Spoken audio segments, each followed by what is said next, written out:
Hello students, welcome to the lecture on duty drawback and customer tariffs, and after this lecture we will be able to learn the following objectives. Explain the duty drawback, describe the duty entitlement passbook scheme DEPB, define duty-free replenishment certificate. Let's start with the concept of duty drawback and customer tariffs. Duty drawback schemes, which typically involve a combination of duty rebates and exemptions, are a feature of many countries' trade regimes. They are used in highly protected developing economies as means of providing exporters with imported inputs at world prices and thus increasing their competitiveness while maintaining the protection on the rest of the economy. Duty drawback programs have been used with varied degrees of success. While in many countries, duty drawbacks have not been implemented successfully, largely due to administrative weaknesses. In others, these schemes have been very effective in opening up export-oriented sectors by overriding existing protection. In the pre-reform era, exchange rates, indirect trade policy instruments such as tariffs, and relative prices had little influence on the magnitude and commodity composition of firms producing for export sold their products to foreign trade companies at officially established domestic prices fixed in domestic currency. Let us now discuss the duty drawback. Historically, the word drawback has denoted a situation in which a duty or tax that has been lawfully collected is refunded or remitted wholly or partially because of a particular use made of the commodity on which the duty or tax was collected. Since then, it has been part of the law, although from time to time the conditions under which it is payable have changed. The rationale for drawback has always been to encourage American commerce or manufacturing or both. Drawback of customs and excise duty paid on input drawback means the rebate of duty chargeable on any imported materials or excisable materials used in manufacturing or processing of goods which are manufactured in India and exported. Export means taking out of India. Supply of stores for use in vessel or aircraft proceeding to foreign port is also covered since it is treated as export as per Section 89 of Customs Act. Duty drawback is equal to customs duty paid on imported inputs including SAD+. Excise duty paid on indigenous inputs. Duty paid on packing material is also eligible. Type of drawback rates. The rates are periodically revised, normally on 1st June every year. Data from industry is collected for this purpose. The types of rates are all industry rate. This rate is fixed under Rule 3 of drawback rules by considering average quantity and value of each class of inputs imported or manufactured in India. Average amount of duties paid is considered. These rates are fixed for broad categories of products. The rates include drawback on packing materials. Normally, the rates are revised every year from 1st June, that is, after considering the impact of budget, which is presented in February every year. All industry drawback rates is not fixed if the rate is less than 1% of FOB value, unless the drawback claim per shipment exceeds INR 500. The all industry rates is usually fixed as percent of FOB price of export products. However, in respect of many export products, duty drawback cap ceiling has been prescribed so that even if an exporter gets high price, his duty drawback eligibility does not go above the ceiling prescribed. It gives allocation of the drawback allowed fewer than two heads, namely customs and central excise. The customs portion covers basic customs duty, surcharge and SAD. Excise portion covers basic and special excise duty and CVD. Duty drawback of customs portion can be paid even if exporter has availed SENVAT credit, as SENVAT credit is only of excise duty and CVD. The all industry rate AIR is fixed on the basis of weighted averages of consumption of imported indigenous inputs of a representative cross section of exporters and average incidence of duties. Hence, individual exporter is not required to produce any evidence in respect of actual duties paid by him on inputs. Brand rate. It is possible to fix all industry rates only for some standard products. It cannot be fixed for special type of products. In such cases, brand rate is fixed under Rule 6. The manufacturer has to submit application with all details to Commissioner, Central Excise. Such application must be made within 60 days of export. This period can be extended by central government by further 30 days. Further extension can be granted even up to 1 year if delay was due to abnormal situations as explained. Special brand rate. All industry rate is fixed on average basis. Thus, a particular manufacturer may find that the actual duty paid on inputs is higher than all industry rate fixed for his product. In such case, he can apply under Rule 7 of Drawback Rules for fixation of special brand rate within 30 days from export. Section 74 Drawback. In case of goods which were earlier imported on payment of duty and are later sought to be exported within a specified period, customs duty paid at the time of import of the goods, with certain cuts, can be claimed as duty drawback at the time of export of such goods.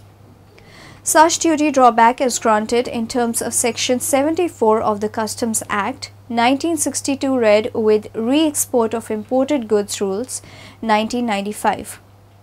For this purpose, the identity of export goods is cross-verified with the particulars furnished at the time of import of such goods. Where the goods are not put into use after import, 98% of duty drawback is admissible under Section 74 of the Customs Act 1962. In cases the goods have been put into use after import, duty drawback is granted on a sliding scale basis depending upon the extent of use of the goods. No duty drawback is available if the goods are exported 18 months after import. Application for duty drawback is required to be made within 3 months from the date of export of goods, which can be extended up to 12 months subject to conditions and payment of requisite fee as provided in the Drawback Rules 1995. Procedure for claiming duty drawback.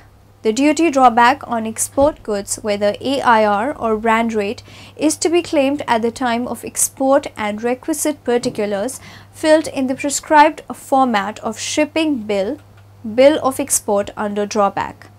In case of exports under electronic shipping bill, the shipping bill itself is treated as a claim for drawback. In case of manual export, triplicate copy of the shipping bill is treated as claim for drawback. The claim is to be accompanied by certain documents as laid down in the Drawback Rules 1995. If the requisite documents are not furnished or there is any deficiency, the claim may be returned for furnishing requisite information documents. The export shipment, however, will not be stopped for this reason. Import procedure.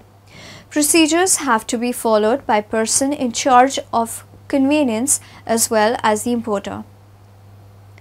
Procedure to be followed by the carrier. The person in charge of conveyance, carrier of goods, has to follow prescribed procedure. Arrival at customs port airport, only Section 29 provides that person in charge of a vessel or an aircraft entering India shall call or land at customs port or customs airport only. It can land at other places only if compelled by accident, stress of weather or other unavoidable cause. In such case, he should report to nearest police station or customs officer. While arriving by land route, the vehicle should come by approved route to land customs station only. Import manifest report person in charge of vessel aircraft or vehicle has to submit import manifest report. In case of a vessel or aircraft, it is called import manifest, while in case of vehicle, it is called import report. The import manifest in case of vessel or aircraft is required to be submitted prior to arrival of a vessel or aircraft. Import report in case of vehicle has to be submitted within 12 hours of arrival at the customs station. If the report manifest could not be submitted within prescribed time, person in charge or any person specified as responsible by a notification is liable to penalty up to INR 50,000. Procedure by importer. The importer importing the goods has to follow prescribed procedures for import by ship, air, road. There is separate procedure for goods imported as a baggage or by post. Bill of entry. This is a very vital and important document which every importer has to submit under Section 46. Bills of entry should be submitted in quadruplicate original and duplicate for customs, triplicate for the importer, and fourth copy is meant for bank for making remittances. Under EDI system, bill of entry is actually printed on computer in triplicate only after out of charge or order is given. Duplicate copy is given to importer. Okay, this is about the export-import procedure. Number 1, the seller and the buyer conclude a sales contract with a method of payment, usually by letter of credit. Number 2, the buyer applies to his issuing bank, usually in the buyer's country, for a letter of credit in favor of the seller. Number 3, the issuing bank requests another bank, usually a correspondent bank in the seller's country, to advise and usually to confirm the credit. The advising bank, usually in the seller's country, forwards a letter of credit to the seller informing about the terms and conditions of the credit. Number 5, if the credit terms and conditions conform to the sales contract, the seller prepares the goods and documentation and arranges delivery of the goods to a carrier. Number 6, the seller presents documents evidencing the shipment and draft a bill of exchange to paying, accepting, or negotiating bank named in the credit, usually the advising bank, or any bank willing to negotiate under the terms of credit. Number 7, the bank examines the documents and draft for compliance with the credit terms. If complied with, the bank will pay, accept, or negotiate. 8, the advising bank sends the documents and the draft to the issuing bank. Number 9, the bank examines the documents and the draft for compliance with the credit terms. If complied with, the seller's draft is honored. Number 10, the documents are released to the buyer after payment or on other terms agreed between the bank and the buyer. Number 11, the buyer surrenders a bill of lading to the carrier in exchange for the goods. Types of bill of entry. Bills of entry should be one of the 3 types. Out of these, 2 types are for clearance from customs, while third is for clearance from warehouse. Bill of entry for home consumption. This form, called bill of entry for home consumption, is used when the imported goods are to be cleared on payment of full duty. Home consumption means use within India. It is white colored and hence often called white bill of entry. Bill of entry for warehousing. If the imported goods are not required immediately, importer may like to store the goods in a warehouse without payment of duty under a bond and then clear from. Drawback claim procedure. Exporter shall endorse on the shipping bill the description, quantity, and other details to decide whether goods are eligible for duty drawback. He should submit 1 extra copy of shipping bill for drawback purposes. Copy of invoice should be submitted. Declaration by exporter. A declaration should be made. Rule 12(1)(a) second of duty drawback rules on shipping bill or bill of export that claim of drawback is being made and that duties of customs and excise have been paid on materials, containers, and packing materials, and that no separate claim for rebate of duty will be made. Duty drawback on re-export. Section 74 of Customs Act 1962 provide for drawback if the goods are re-exported as such or after use. This may happen in cases like import for exhibitions, goods rejected or wrong shipment, etc. The re-exported goods should be identifiable as having been imported and should be re-exported within 2 years from date of payment of duty when they were imported. This period of 2 years can be extended by CBE and sufficient cause being shown. These should be declared and inspected by customs officer.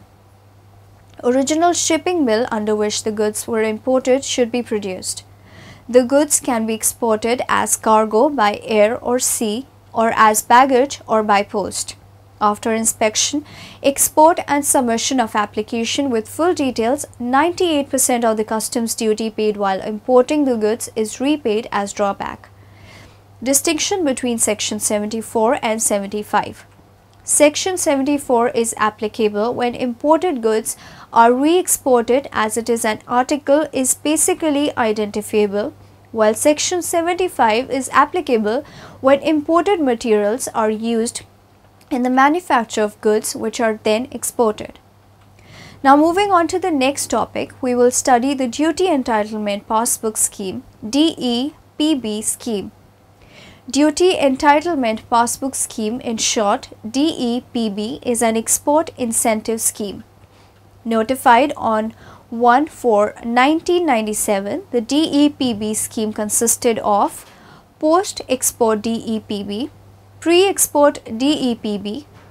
Under the post-export DEPB, which is issued after exports, the exporter is given a duty entitlement passbook scheme at a predetermined credit on the FOB value.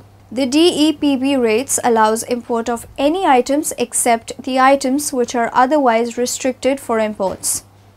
Items such as gold nibs, gold pen, gold watches, etc., though covered under the generic description of writing instruments, components of writing instruments and watches are thus not eligible for benefit under the DEPB scheme. The DEPB rates are applied on the basis of FOB value or value cap, whichever is lower. For example, if the FOB value is INR 700 per piece and the value cap is INR 500 per piece, the DEPB rate shall be applied on INR 500. Benefits of DEPB rates. The benefit of DEPB schemes is available on the export products having extraneous material up to 5% by weight. In such cases, extraneous material up to 5% shall be ignored and the DEPB rate as notified for that export product is being allowed. Review of DEPB rates. The Government of India reviewed the DEPB rates after getting the appropriate and export-import data on FOB value of exports and CIF value of inputs used in the export product as per SEON. Such data and information is usually obtained from the concerned export promotion councils. Implementation of the DEPB rates. Some additional facilities as listed below have been provided for better implementation of the DEPB rates. The DEPB rates are rationalized to account for the changes in customs duties. Caps fixed on certain items, but there would be no verification of present market value PMV on such items. A number of ports have been added for availing facilities under the duty exemption scheme, including DEPB, Port of Registration. The export imports made from the specified ports given shall be entitled for DEPB. Seaports: Mumbai, Kolkata, Cochin, Dahej, Kakinada, Kandala, Mangalore, Marmagua, Mundra, Chennai, Nahavashiva, Paradeep, Pipavav, Sikka, Tuticorin, Vishakhapatnam, Surat, Nagapattinam, Okha, Dharamtar and Jamnagar. Airports: Ahmedabad, Bangalore, Bhubaneswar, Mumbai, Kolkata, Coimbatore Air Cargo Complex, Cochin, Delhi, Hyderabad, Jaipur, Srinagar, Trivandrum, Varanasi, Nagpur, and Chennai. Credit under DEPB and present market value.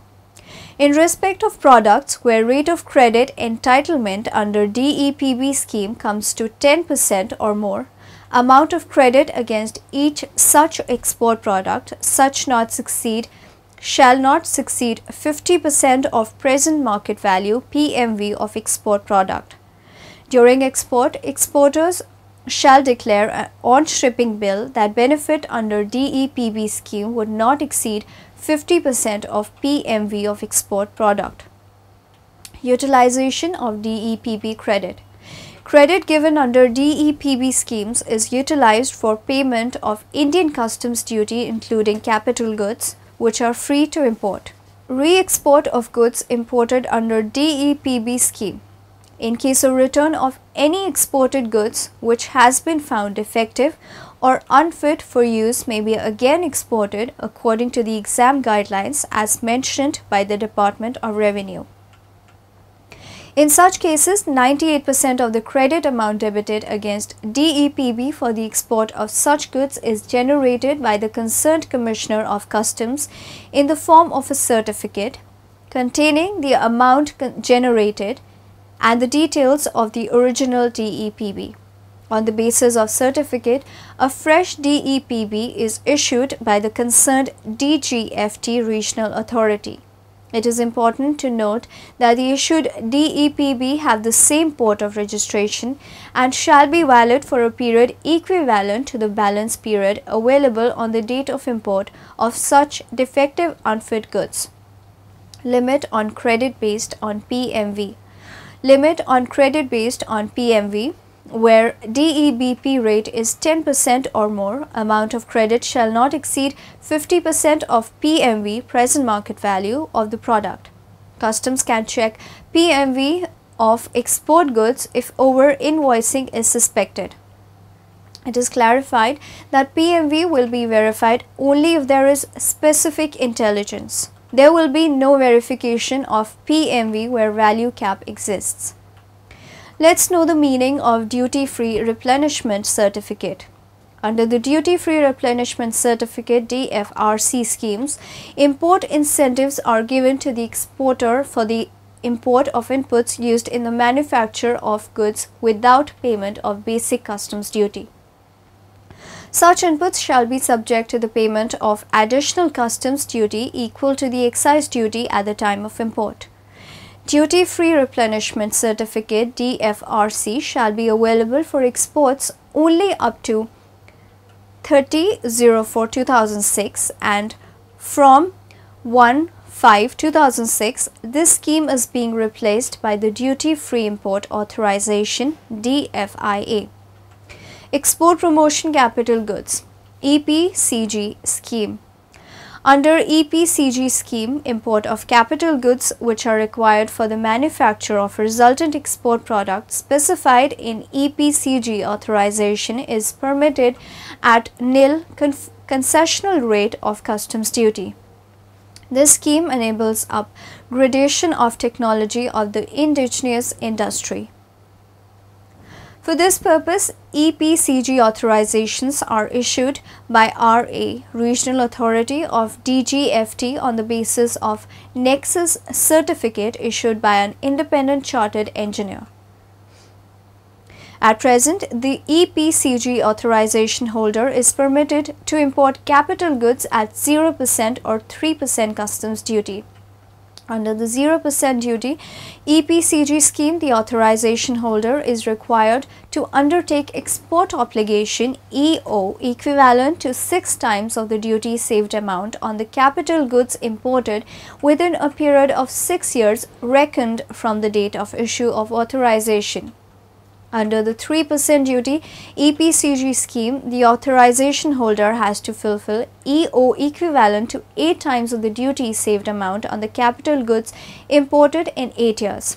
The EO under the scheme is to be over and above the average level of exports achieved by the authorization holder in the preceding 3 licensing years for the same and similar products. The EPCG authorizations are issued to manufacturer and exporters or merchant exporter with or without supporting manufacturer and service providers.